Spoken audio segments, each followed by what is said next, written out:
Aujourd'hui encore, je suis très heureux de me retrouver devant difficultés en ces temps où les gens se rejettent les uns les autres. Je voudrais vous faire appel à lui, tous bien besoin, n'est-ce pas? Pour ce faire, j'aimerais vous amener avec moi, comment dirais-je, dans une lecture d'un chapitre d'un livre qu'on a déjà vu précédemment, à savoir les Philippiens. Et là, au chapitre 1, et versets 1 à 18, Paul et Timothée, serviteurs de Jésus-Christ, à tous les saints en Jésus-Christ qui sont à Philippe, aux évêques et aux diacres.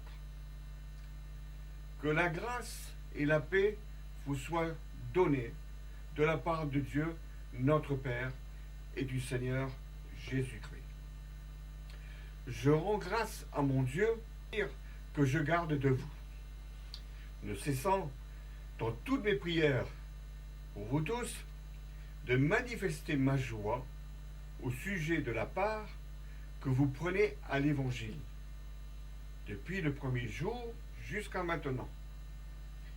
Je suis persuadé que celui qui a commencé en vous cette bonne œuvre la rendra parfaite pour le jour de Jésus-Christ. Il est juste que je pense ainsi de vous tous, parce que je vous porte dans mon cœur, soit dans mes liens, soit dans la défense et la confirmation de l'Évangile. Vous qui tous participez à la même grâce que moi. Car Dieu m'est témoin que je vous chéris avec la tendresse de Jésus-Christ. Et que je demande dans mes prières, c'est que votre amour en monte de plus en plus en connaissance et en pleine intelligence, pour le discernement des choses les meilleures, afin que vous soyez purs et irréprochables pour le jour de Christ, remplis du fruit de justice qui est par Jésus-Christ à la gloire et à la louange de Dieu. Je veux que vous sachiez, frères, que ce qui m'est arrivé a plutôt contribué au progrès de l'Évangile. Pour Christ que je suis dans les liens, et la plupart des frères, dans le Seigneur, encouragés par mes liens, ont plus d'assurance pour annoncer sans craindre la parole. Quelques-uns, il est vrai, prêchent Christ par envie et par esprit de dispute, mais d'autres le prêchent avec des dispositions bienveillantes.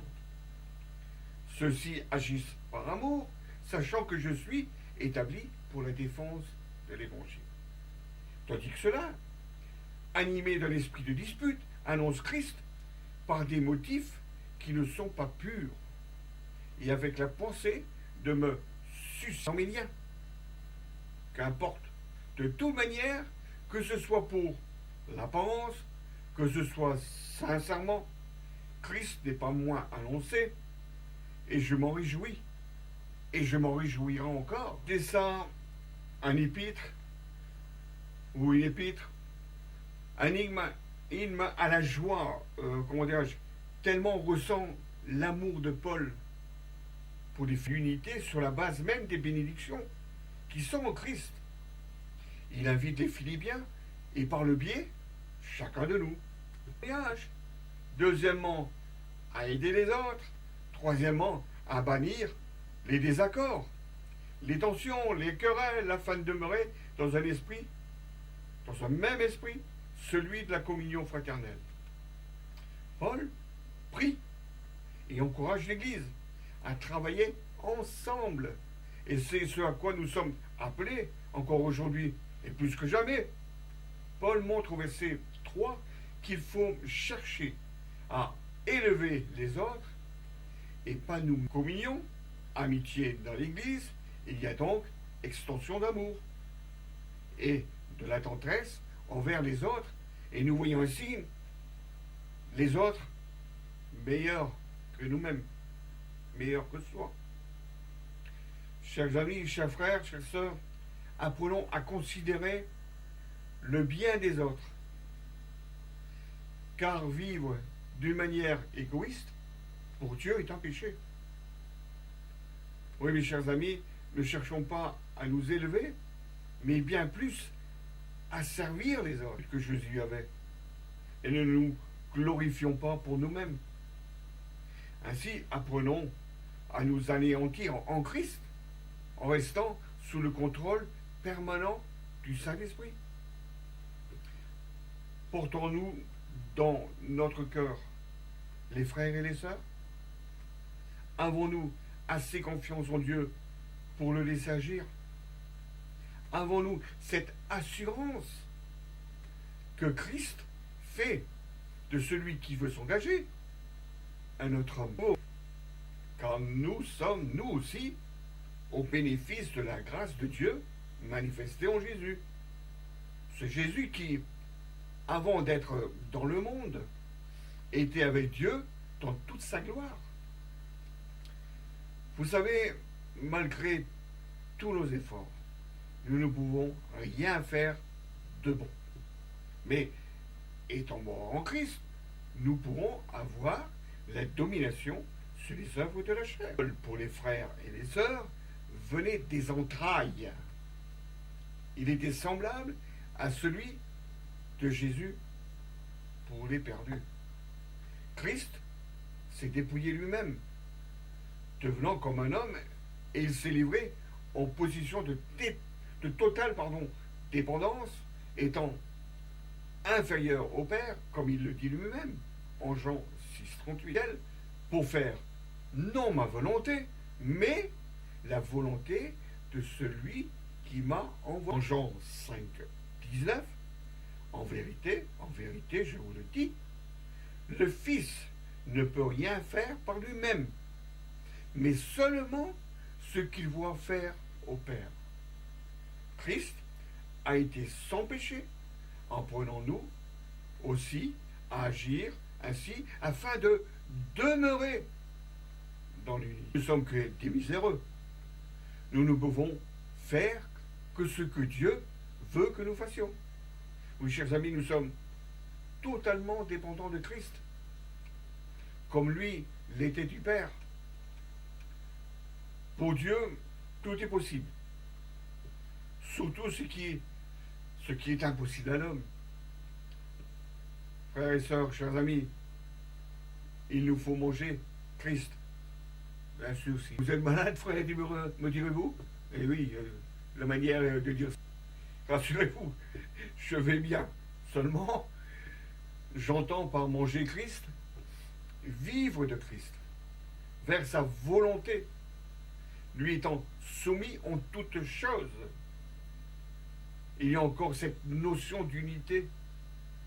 Dieu est la vie. Christ est la vie, l'aliment spirituel. Et au chapitre 6, verset 57, comme le Père qui est vivant m'a envoyé et que je vis par le Père, ainsi celui qui me mange, et même dans la parole de Dieu, à l'égard de ceux à qui il écrit de la sollicitude, de l'attention. Lui qui, au moment d'écrire ce texte, était alors sans doute prisonnier à Rome. Ce Paul, il m'épate. Pas vous, d'être soutenu dans la prière. Et nous le voyons sans cesse dans la prière, intercédant pour les autres, pour ceux qui sont libres. Alors que lui est prisonnier dans les chaînes, sans cesse. Il nous montre ce qu'est la vraie religion. Le souhait profond de son cœur, c'est la croissance dans la connaissance de l'Évangile. C'est le discernement. C'est que l'homme réponde à l'appel de Dieu. Il nous invite à changer de comportement, de marcher dans la droiture, à faire les bons choix et d'être sincère dans tous nos actes, qu'ils soient sans fourberie ni hypocrisie. avoir une forte productivité de nos fruits spirituels, en demeurant attachés à Christ. Notre fruit montre à quelle espèce nous appartenons. C'est comme un arbre.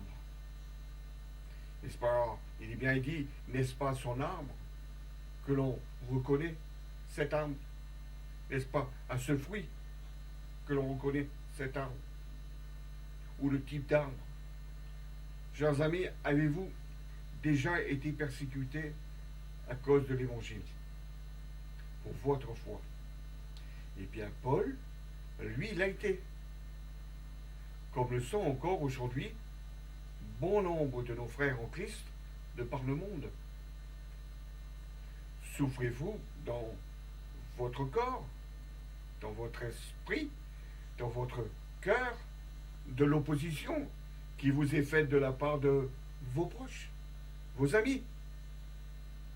Paul a appris à souffrir pour Christ.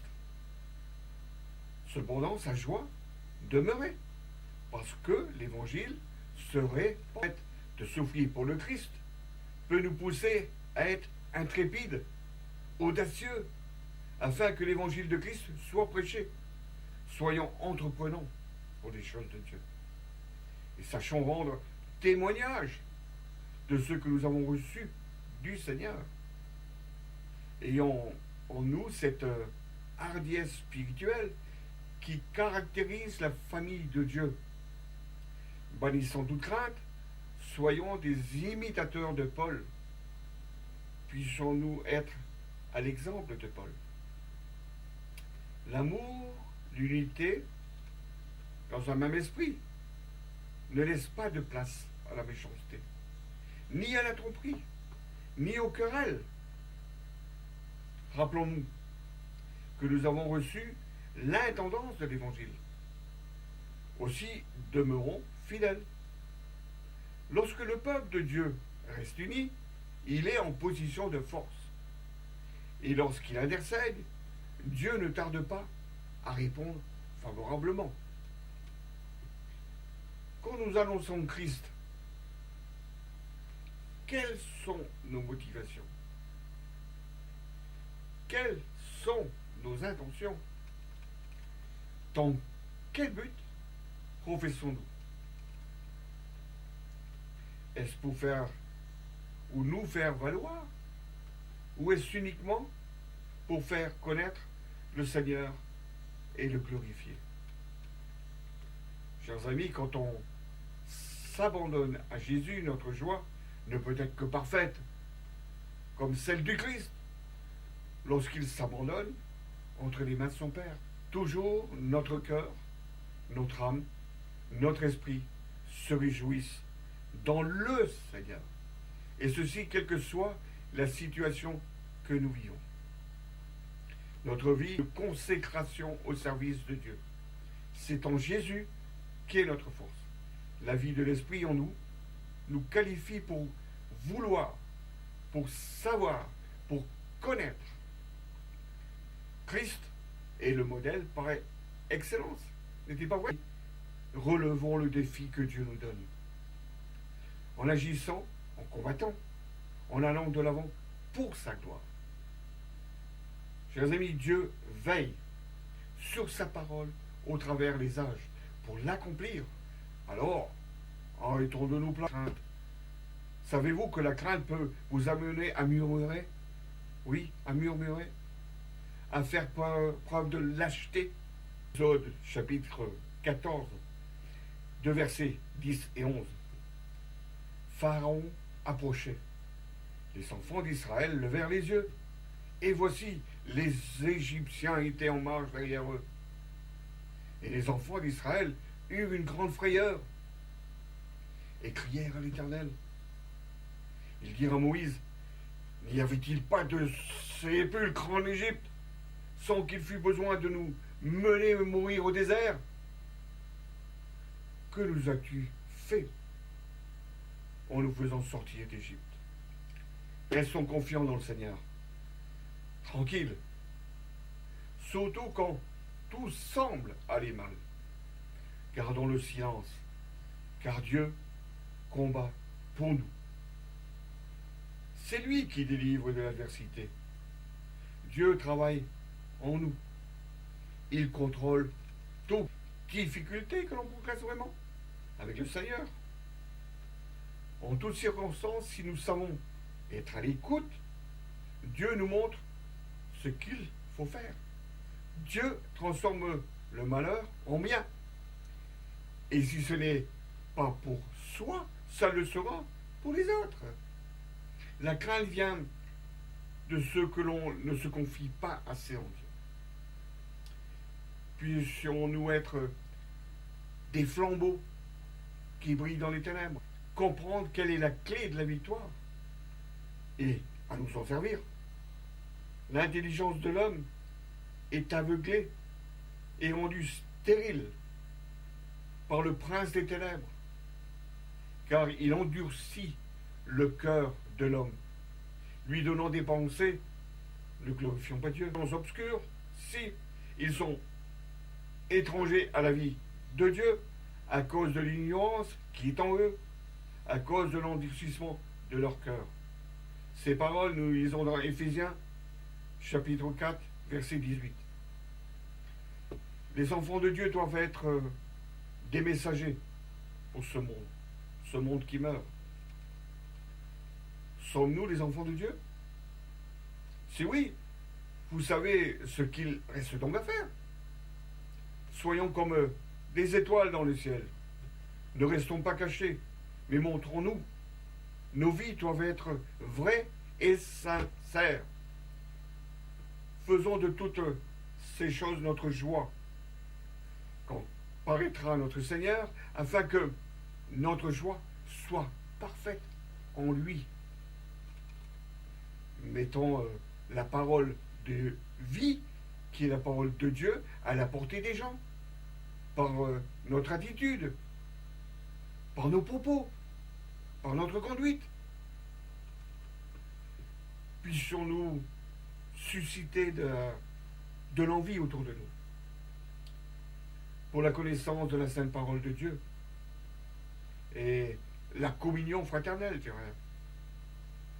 Restons unis derrière le souverain, derrière notre roi. J'en ai fini pour aujourd'hui. Au revoir et que Dieu vous bénisse.